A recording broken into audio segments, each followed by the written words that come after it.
Hello everybody, welcome to my basement and home office. I apologize in advance about the lighting and the fact that I haven't shaved yet for Shabbos.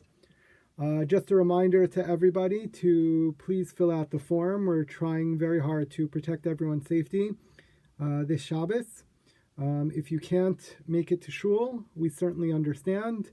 And you shouldn't force yourself if you're not feeling up to it, or if the anxiety is too much. You certainly should not force yourself to attend shul.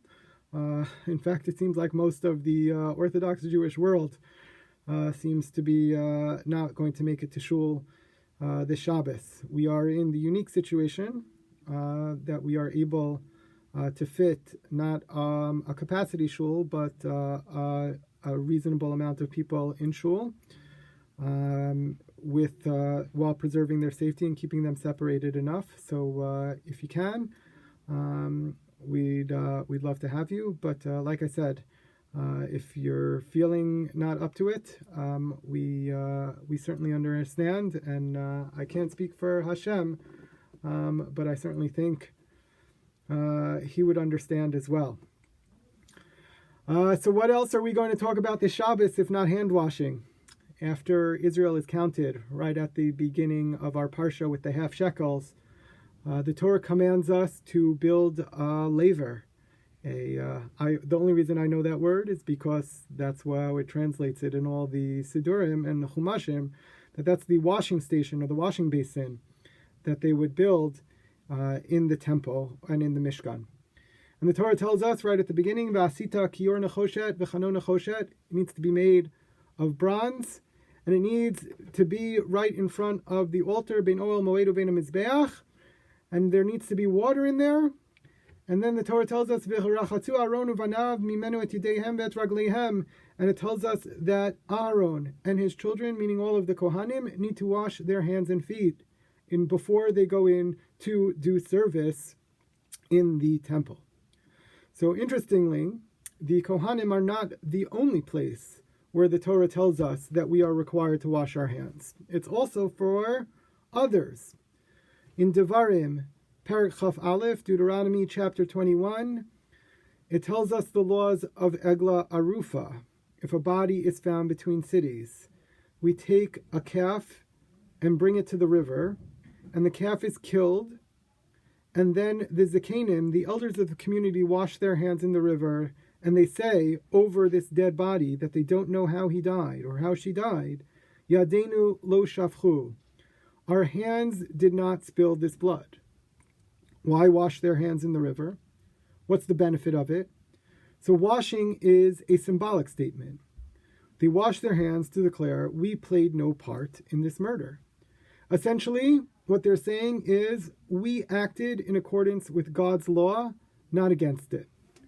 Rav Mordechai Yosef of Ishbitz, one of the more creative Hasidic thinkers that you'll ever read, and that's saying something if you're a creative Hasidic thinker, since all Hasidic thinkers tend to be quite creative. So Rav Mordechai Yosef of Ishbitz, the Ishbitzer, says as follows: hand washing is a symbolic expression of intent. When I wash my hands and when you wash your hands, we say that we intend to use our material bodies, our physical selves, to serve God, not to rebel against Him. It's our flesh, it's our bodies that are most often the source of our failures. Our bodies desire, and we act accordingly.